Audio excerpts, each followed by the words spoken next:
I thank you for being so raw and honest and unfiltered about it and not trying to, what I say, polish the turd that is some of our life experiences. Oh yeah. I mean, that's one of my superpowers, I would say, is I do speak my mind, and, you know, I can use a filter because, I mean, I was raised by a white woman who is very much the fragile white woman. And so I had to tiptoe a lot, even how to approach her.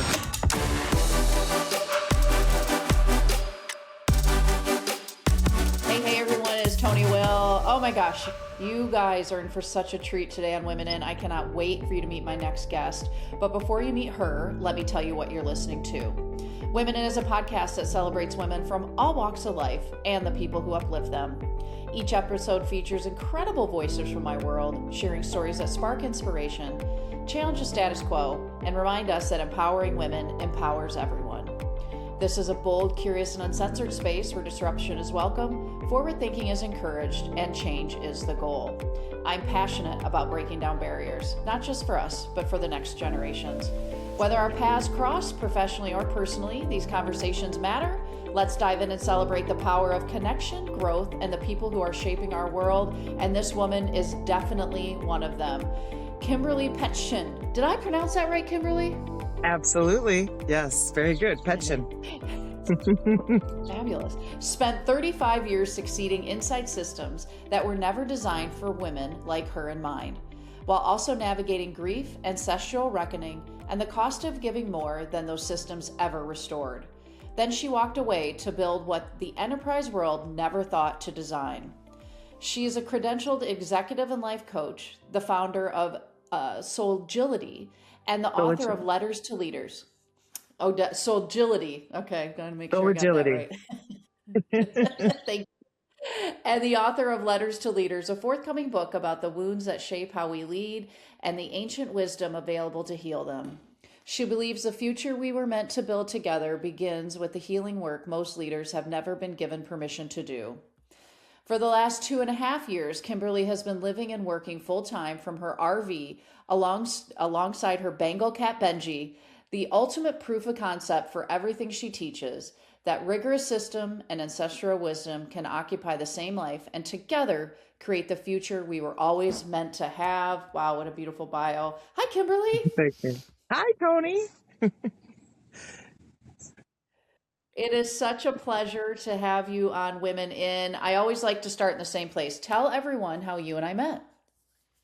Well, we met as we were both speakers, and we took the stage in Minneapolis at Women Getting Visible just this past month, and a couple weeks ago, I think it was. And it was an immediate connection. I related a lot to your story, and I hope my story landed as well. But yeah, it was a room full of amazing women, and I just couldn't wait to be part of your ecosystem. Yeah, it was such a great couple days we spent together, and I felt the same way you did. I'm in awe of your what you've built, and your speaking was just so powerful, and your storytelling, and I was just immediately drawn into what you've built, and literally what you walked away from to build what you have built now. So I want to talk about that today, and because if you everyone hears the birds chirping, she Kimberly's not joking. She is a woman on the move. So let's start there. Talk about how you have chosen to live your life. We'll work backwards the last two and a half Yeah. years and what you've learned from that so far. Yes, I have chosen to live my life as much outdoors as possible, exploring this great nation. That's the rear end of the RV that I travel in, and I'm sitting in my little screened-in gazebo overlooking Lake Mille Lacs in Minnesota, which is the Great Spirit Lake. The Lakota believe that this was the birthplace of us. So it's been an honor. Wow, it's rare you hear sirens in this area. I'm like, are you I kidding hear me? them.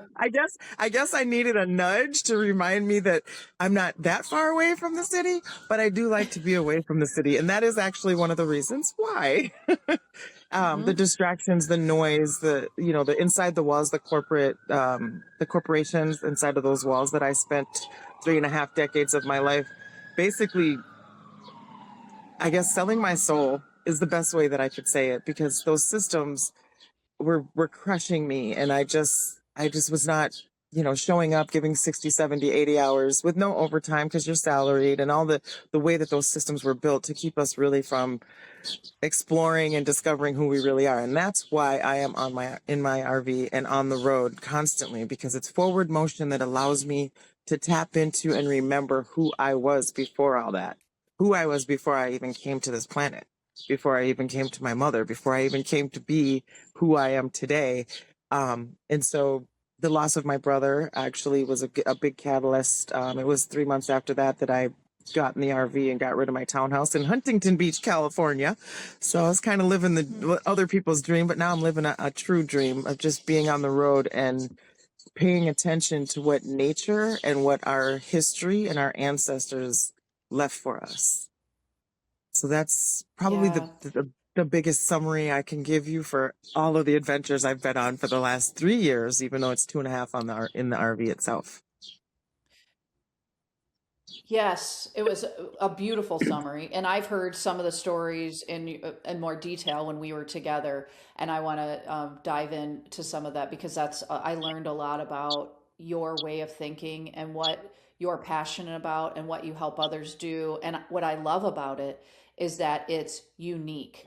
It's not what you hear life coaches, executive coaches talking about. So let's talk to me a little bit about what you were doing in corporate America, and because you spent a long time, like you said, 3 decades, giving 60 to 80 hours a week. So, what was your responsibilities throughout your corporate career? Well, I was responsible for building systems, creating systems from nothing. I like to say that now that I fully have embraced AI, that I'm like the great grandmother of what is known today as AI. So I built all those systems from the ground up, line by line, code by code, writing code. And then as I evolved through my career as an executive, I was doing very large scale transformations, like huge teams, like 400 teams with each with 10 to 12 people on them, and I would lead them through the mindset changes to evolve how we can get products, and most digital products in particular, to market faster. So I've been behind some of the big names that many people would recognize, from Disney to AT&T to Fox to Microsoft to American Express. These were all clients that I did work with, and then also in the gas and electric industry. So I've spanned across all industries to do these large scale transformations. And sometimes I was the one that fell on her sword in order to make sure that some change stuck. So at one place, I even wrote a 3-page letter, and on my way out the door, I read it to them, and I knew it was going to be my last day, but it was things that needed to be said inside those walls that Hmm. people would be afraid to say because they'll lose their job, which I had already knew that I needed to lose my job, only to find out that they implemented the changes later. So I always felt like I had one arm and one leg tied behind me with the role and responsibility that I was given, that without having the budget and the opportunity and the large enough team, I always felt like I was doing the job of 4 women and 6 men. Hmm. Yeah. So yeah, I worked really hard to Yeah, I can bring a lot of relate to some of that. the Yeah. big systems, right? Real, in the high tech world, basically. Um, yeah. So a lot of things you interact with today, I was part of the initial builders of those. Kimberly, talk to me about how race played a role in your corporate career. So, if anyone's not watching this, Kimberly's a beautiful Black woman. And I want to talk about that because I think sometimes people want to skirt around that stuff and not hit it head Yes. on, like, you're Black. And so, let's talk about that. What was your experience like in corporate America as a Black woman? Oh, thank you for that question. Oh, I just got like chills through my body because it really wasn't until it was 2018, I would say, and I got fired from, or I should say laid off from like my 10th position. And I knew that I was an outspoken person, but I also look a certain way, and I was usually the only one that did look like me. And I played the game for so long. I straightened my hair. I made sure that I was buttoned up, and I played like one of the guys, if you will. And I showed up to those rooms knowing that I was the only one there. And I was also over 6 feet tall in my heels, and I rocked those heels. I would wear my suit and my heels and my straight hair, and I would walk into those boardrooms and meeting rooms, and I would just own the space. But it was that last layoff where everything flashed before me, and I could see like, oh my gosh, I never was playing at the same level. I never really was part of the team. I feel like a lot of times they would say yes to me because they needed that checkbox, right? That diversity hire checkbox, that DEI requirement, that affirmative action, whatever we want to call it. It just came to me that I was kind of delusional through those years.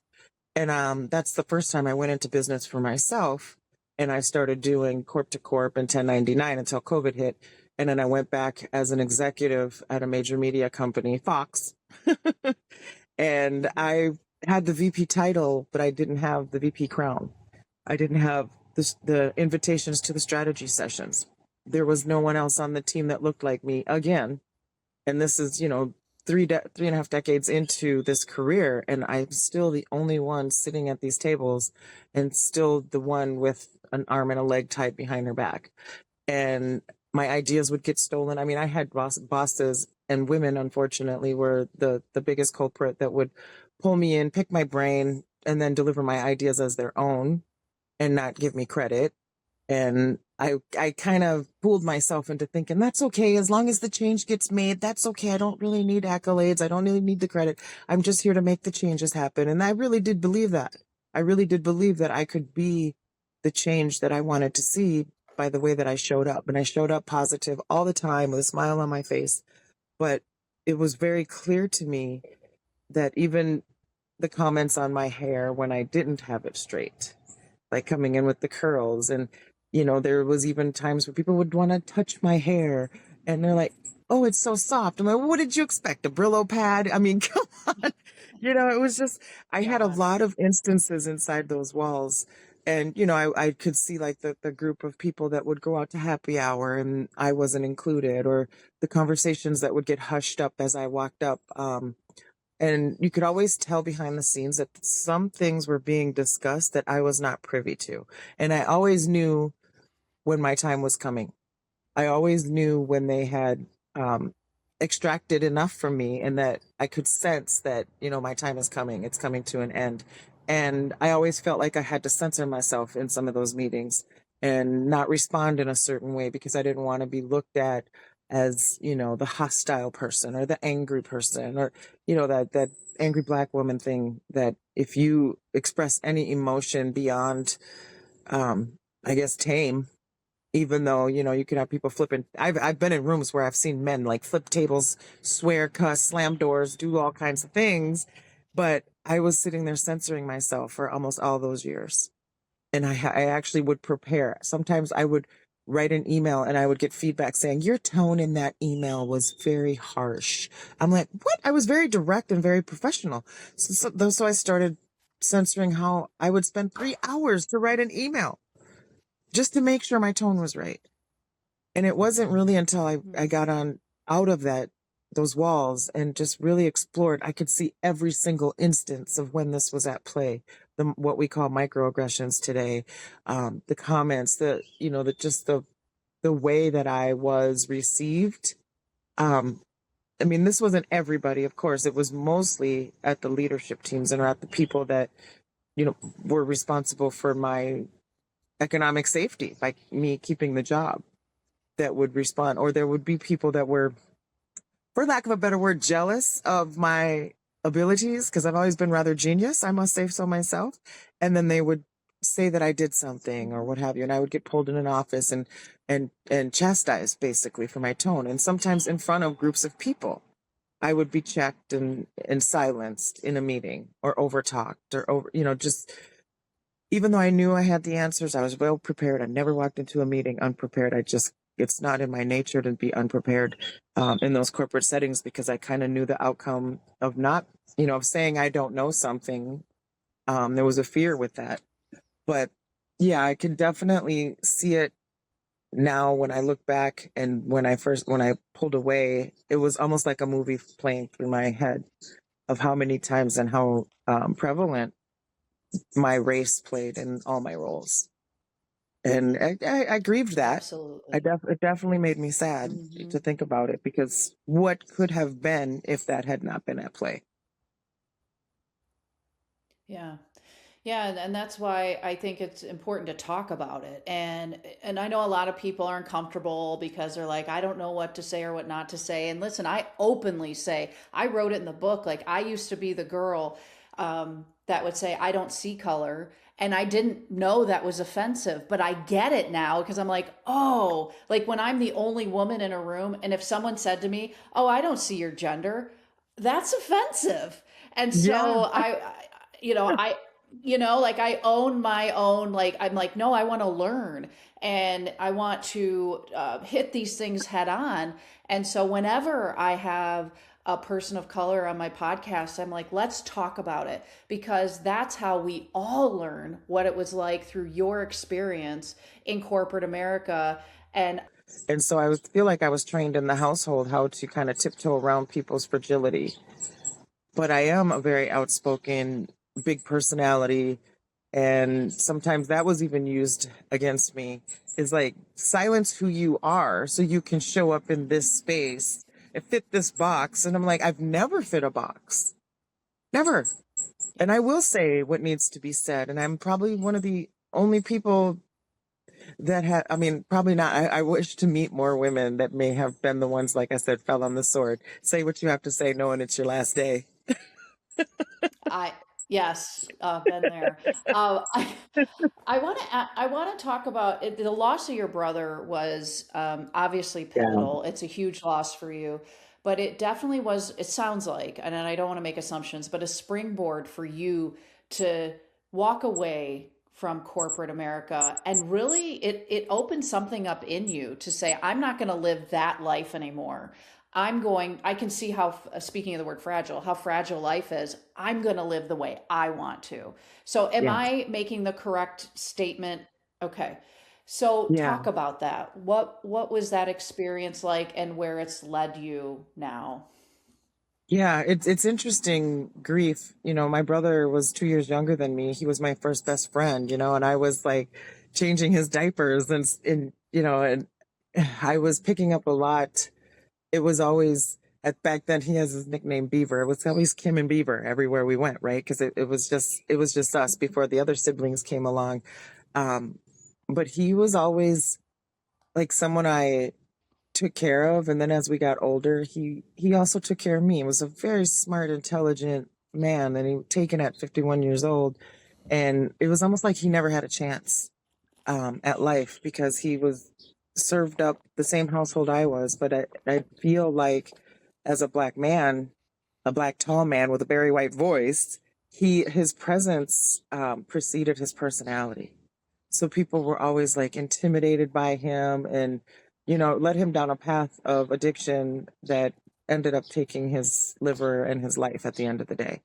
And so that was part of his story, and just seeing and witnessing all his suffering and feeling the sense that he couldn't wait to get out of here at the end because it was going to be over. All the things that he had to endure through society. He lost his kids. There was just so much. So there was so much drama in his life that when he left, I felt a lot of guilt, like survivor's guilt for not having been there for him more. Could I have kept him here longer? Could I have done more? And then being stuck somewhere in the mud in Burning Man while he was actually passing away and not even Mm, able to go and be with him at that moment, that did something to me. I mean, I think I walked around in that mm. 95-degree desert, kind of like a zombie for a couple of days, just like stunned that this just happened. And then the RV drive back down to Huntington Beach, like something really, I was like, I'm not doing this anymore. This is not, whatever is behind me is behind me. From now on, it's going to be forward. And so after his homegoing, it just came to me to just put everything away and go on the road. And I took his ashes, and it was supposed to be like a 90-day pilgrimage to visit all these historical and significant places in this country, haunted places. I love those. And initially I was like, I'm gonna leave some of him in all these places. That's not what I'm gonna do. I'm going to actually put him in a ball in a tree on some ancestral or family land where he can be part of my future and part of legacy that stays on this earth. Um, but I feel his presence guiding me, and I have felt it since I went on the road, and it was that it almost like a flash came to me that everything I've lived was not real. I was like, well, what's real? And then I just got this warm feeling of like light and expansion. And I'm like, oh, there's something here. And so this whole journey for the last 2.5 years has been exploring what is that light and that expansion? What is the real me? What is the real world? What is real? And what is my role in that reality? And that's what kind of when I say I broke open. I mean, it's energetically and spiritually, but it also feels like it was physical. And so there's times where I don't even realize I don't know if it's fully grief or if it's just layers of grief, but I would just be doing something and I want to pick up the phone and call him or whatever. And I've had quite a few times where it's just like put me down into a little bit of a spiral. I want to see my brother. I want to hear his voice. I want to hear his encouragement. And then I do. I kind of hear you got this, girl, in his in his deep voice, just still pushing for me from spirit world. But yeah, he stays. I'm dedicating my book to him. I just feel like he didn't ever get a chance to also show up for humanity, and the knowledge and wisdom that he also had that left with him never got to be shared.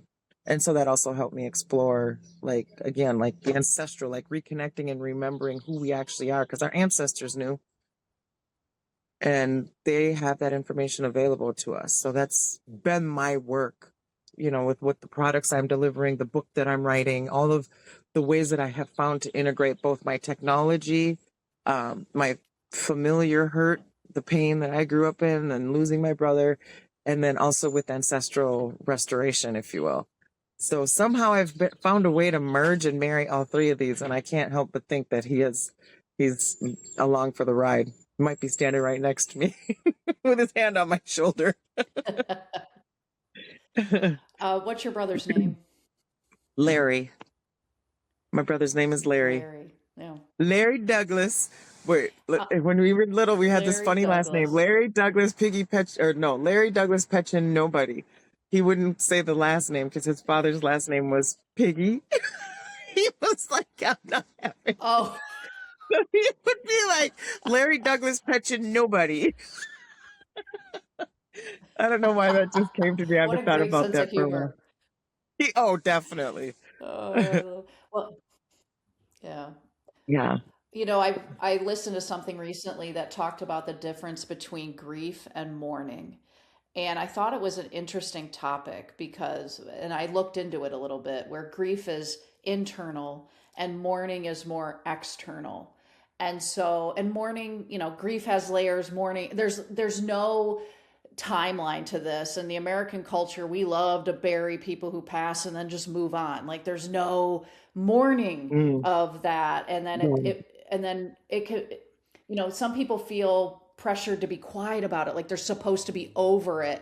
And I love how you're, again, not following that path and saying, no, this is what I'm doing. I'm marrying all these things together into not only your book, but your coaching and the work you're doing to help others become the versions of themselves that they want to be through life's challenges. Now, the layer that's really intriguing to me, and I haven't heard spoken of in all my interviews, is the ancestral part. So, Yeah. talk about what that means to you, Kimberly, and like when did you start to get passionate about ancestral work? What is it, and how did you learn more about your own ancestors? Well, it's probably throughout my life, having been exposed to and introduced to, and having really close friends that followed certain ceremony and ritual related to Native American, the Ojibwe and Chippewa, Cherokee, and Lakota, Dakota, depending on where you're at. Having exposure to some of those rituals and ceremonies since I was a young girl, I think really planted that seed. And especially in my teenage years. And, I had I have still in my life, one really good friend who, introduced me to sage and then, just purifying and what it meant. And I started asking questions and it was curiosity. And then I was told about my own heritage. And so I started studying on that, which all that blew up. And the end of 2021, when I matched on Ancestry DNA with a man and come to find out that my father that I believed was my father was not my father because my mom had a secret. And so that really had me, and the reason I was on Ancestry is really kind of digging in since they have this available to us. Is so I wanted to find out what were my actual roots. Where am I from in Africa? What is my indigenous background? Where do all of these things fit into my life?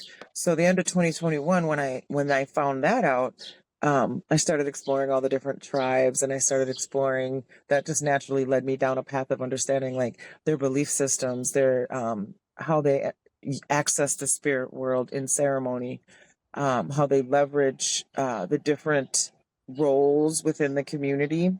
They gather in the common word would be a council.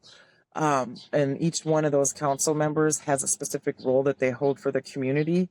And that really intrigued me, being somebody who often felt kind of isolated and pushed out to be on her own. I was like always challenged in playing all those roles, all those council members, because I had to be the one the alchemist who handles the resources, the weaver that brings everything together, the storyteller, the keeper that holds all things, if you will, the healer. I feel like all those roles were alive in me because of just being forced. I don't like cast out because I'm a very social person, but I have had a lot of relationships that just disappear, without notice. They just leave. And so there's never been that sense of community, that sense of belonging to something. And our ancestors had that. And I am so, I guess it brings me to life when I think about the idea of having a group of 8 people that sit together to solve the problems of the collective.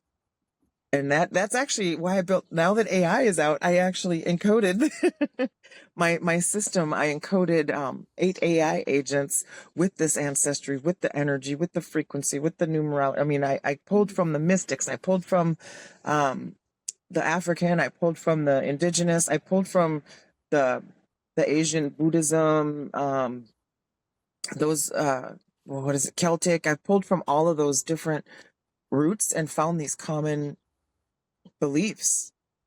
So that's why I'm like, oh my gosh, our lineage is so shared. It's not my ancestors, it's the ancestors.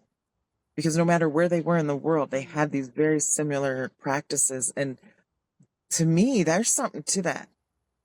And so as I dug into that, and then I was like, well, what is my offering? I need to bring this more to the modern person who has forgotten all this, who doesn't dig in like me, who is not an avid reader or even connected in any way to their own lineage or background. And so my work just started unfolding in that way. And then the wounds to wisdom that came up. I actually did some deep work and it was at first a very external of all the places where I had, the attachment to power or the trust broken, so created some doubt in my life. The backstabbing, all of the ways that I was wronged through my life. I realized that there's 8 wounds out there that are like the key wounds that hurt all humans, and makes us operate from a place of fear. It makes us operate from those wounds, and then we just pass them down. That bad leader, that boss that takes ideas, that person that's done to usually passes that forward and does it to somebody else. The family that was broken, all of that whatever they came in to believe, beating your kids, sometimes ridiculously, turning it into abuse. That person can grow up and become an abuser. It's like that energy. I realized that connection in the community, when there is something broken, just gets passed on until it's healed, until it's broken. And I'm like, I am that person that's doing it right now. And I know that there's a lot of women that I have been connecting to that are also starting to really tap into this. So I'm starting to gather a council, if you will, of women that are common, like have this in common, that something needs to be restored in humanity. And I'm like, well, our ancestors they had the answer the whole time. And we just shut them off because we wanted to do technology and systems and work in these companies and groom all of our kids to grow up and be extracted from at the end of the day and not really work together, but compete against each other. And so, yeah, that work, that curiosity has made its way into all my work. Oh, you just taught me so much and it's so powerful. And now this will be weaved in through your book, correct? It's my book and Solagility. Solagility is the divine counsel. It is the offer that I created for solopreneurs. It's agility for solopreneurs. And what I've done is encoded these AI agents with the energy of each of those roles from the ancestors, the divine counsel, if you will. And so when somebody comes to me with a business problem or a healing problem, I can feed it to the oracle, and the oracle already has all my IP because I have the 5 wars, I have the 8 wounds. The IP that is introduced in my book and in my deeper work has made its way in there. So immediately the oracle points me in the right direction for this particular person and this particular's wound, particular person's wound or wounds, and the things that are at play. So I know exactly the direction to lead their journey for healing, for restoration. And then I can take that and feed it, build them their own keeper that can solve some of the problems. So I start with my oracle and I help the solopreneur build their own keeper or their own alchemist or their own weaver or all of the above, their own counsel, so they don't have to carry all those hats on their own. And it's almost like it came to me at 3:00 in the morning in the jungle in Florida. Solagility, because agility is a technique that I was coaching and teaching. There is a creature over there. I am so sorry. I hear it jumping. I just can't see it. Like, don't keep coming here. I can't see it either. Hopefully it doesn't jump on you. No, I can just, it's outside the screen, but still, I want to know what it is. It sounds big. It's probably just a rabbit or a chipmunk. But yeah, me realizing the pressure that was on me, I'm like, okay, now I'm away from corporate. I don't have a team. I don't have colleagues. I'm not having meetings. I'm doing it all on my own. I was missing deadlines, all the things that were happening. And it just like came to me at 3:00 in the morning in the jungle of Florida. And I sat up and I called it out and I was like, oh, and I immediately went to work with it. And I almost feel like the building of it was a council working with me through me to bring this to the world. And so it is very unique to marry technical infrastructure with divine ancestry. And then the other half really is about restoring the builder. Yep, go ahead, sorry.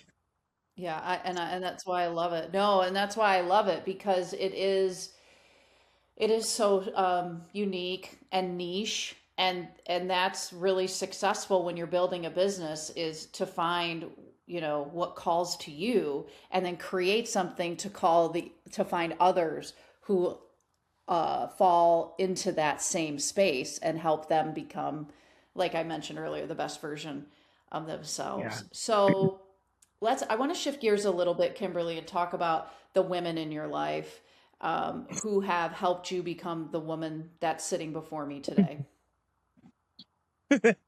I'm sorry, I didn't mean to laugh because I feel like a lot of the women that have been part of my life throughout the years have served me by way of doing me wrong, to be honest. I have had a lot of women that in my face are my friends and like sisters, if you will, and then at the drop of a hat just disappear or turn their back on me. No conversation or what have you. And that's very painful because it made me feel like I just can't connect to women. And then, growing up with the mother that I had, she was probably the first woman who wounded me. So now I can look back and take from them those external wounds and what they were doing to me inside. And so I've been restoring the trust inside of myself. I've been restoring the light and love and grounding myself again into something that doesn't rely on the outside world. It doesn't rely on having those women. So the women that are coming into my life now, I like to say that I have gotten myself to a certain frequency that I am attracting the tribe, if you will, of women that are to be in my life, like yourself, just meeting women that kind of share a journey and are now looking to do something so big with their life and for the world. Those are the women that, and I won't say I am allowing in, but spirit is allowing into my life now.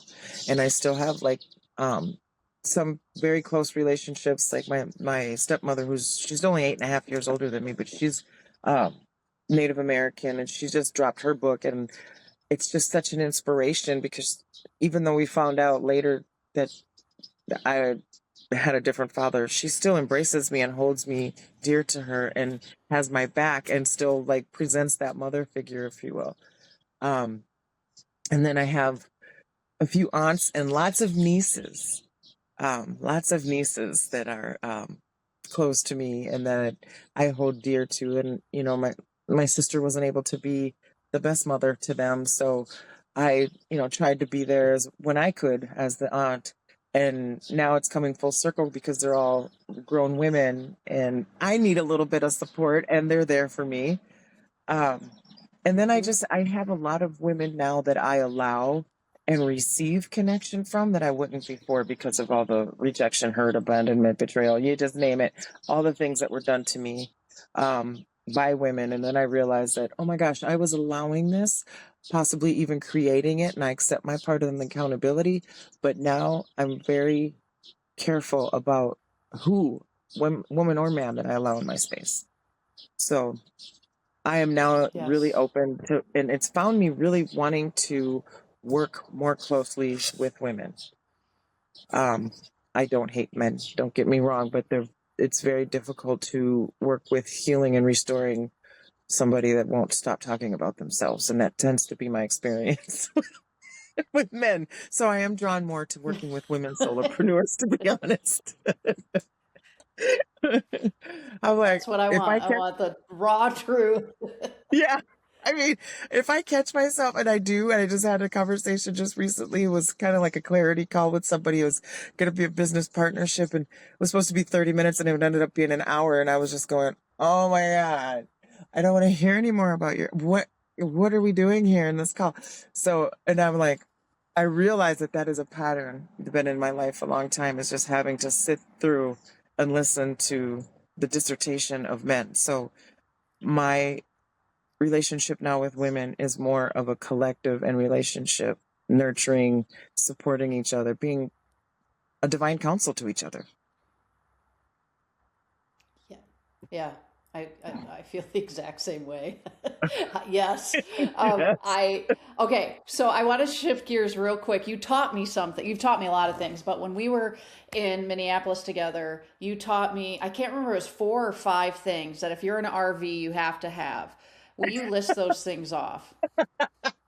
Yes. Zip ties, WD-40, Yep. duct tape, bungee cords. Oh, and a little toolkit helps too. Yeah, a little tiny toolbox. At least a screwdriver. Yes. When you talked about that, and that could be a whole other episode, which one day I think we should have. But I was like, I was such great real world sage advice. So I wanted the listeners to hear this. If you are gonna go live the RV lifestyle or as a hobby and you do this on the weekends or whatever, have those 5 things that Kimberly just listed off. Yes. Absolutely. I have made a butter knife into a screwdriver once too. So, I mean, you're like a MacGyver.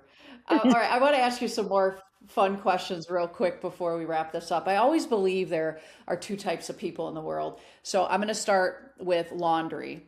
All right, and you probably like to go to laundromats, I'm assuming, unless you do it outside, although I don't want to assume. But do you separate your laundry or do you throw it all in? I separate for sure. I separate, and Actually, a lot of things like my unmentionables don't go in the dryer, so I mean, and plus I'm Okay. being tall and long. I try not to dry my clothes completely as well because they get shrunk so easily. So, but yeah, sometimes I do laundromat if I trust the laundromat, but I usually stop by friends and family's houses too. And I'm like, I'm going to bring my laundry in. They're like, cool. Because then I trust it a little bit more. Because, Yeah. like, even when I'm in a hotel or something, I don't know who's been in there. So I try not to do my laundry in those kind of places. Yes. Yes, and I'm trying to do the opposite. I'm drying mine because if you see Kimberly and I standing next to each other, I'm only 5'2" and she's 6 feet tall. So I mean, we are, and we do a picture, but we're opposite. Yeah, So we I'm do trying to have shrink my pictures, shit. Um, right? Complete opposite. okay.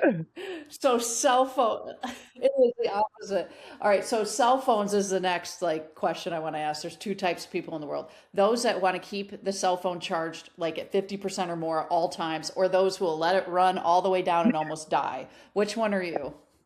Well, I literally just plugged in 2 seconds ago because it just said battery low 15. So I'm the one who lets it run low.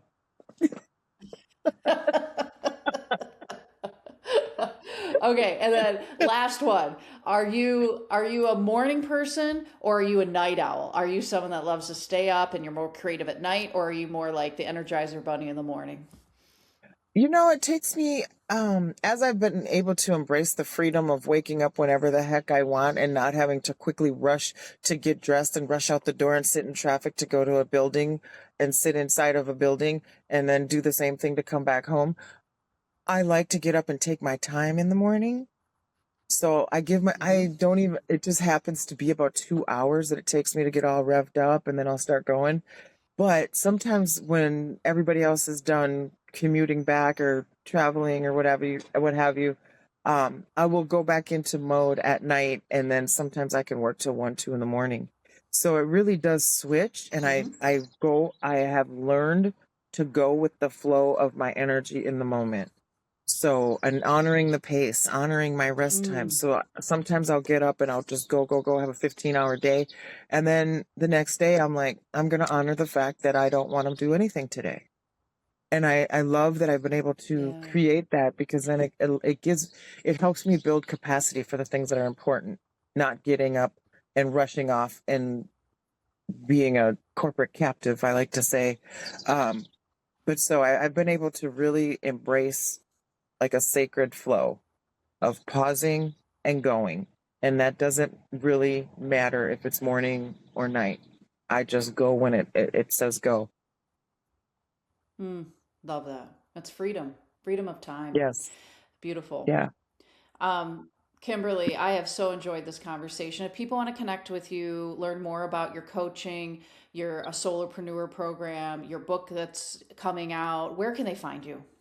Yes. So the key place to go right now, and I'm in the launch phase of Solagility. So you could go to solagility.com, but it's a landing page that'll take your number and but Presence of Peace. Present is spelled like the gift, presence of peace, as in not war.com, is my main website right now that will have the hub to everything. So you can get on the wait list for the book. There's a free resource, The Treasure Map You Carry Within, that goes over my IP related to the 5 wars and the 8 wounds that shape leadership. And for me, definition of a leader is not just somebody who's in a corporation. It's somebody who has stewardship over other people, is responsible for a household, is responsible for a community or a society, responsible for yourself. So I don't put leader in a box Mm, either. And so there's a free resource on my presenceofpeace.com website called The Treasure Map You Carry Within that gives you some insight into what I'm talking about. beautiful. Well, thank you for taking the time to meet with me and come into my life, and I look forward to continuing to celebrate each other and the work we're doing to lift women up. And if anyone is looking to connect with me, I'm not hard to find. The hockey side of my life is at kwings.com. And then everything else I'm working on, the big thing in August, Rebellious Success, is now available. So you can go buy it wherever books are sold. I always encourage local too. So please go to your local bookstore and buy that. Or if that's not available, tonywill.com, and you can find it there. And I'm on all social media platforms as well. And until next time.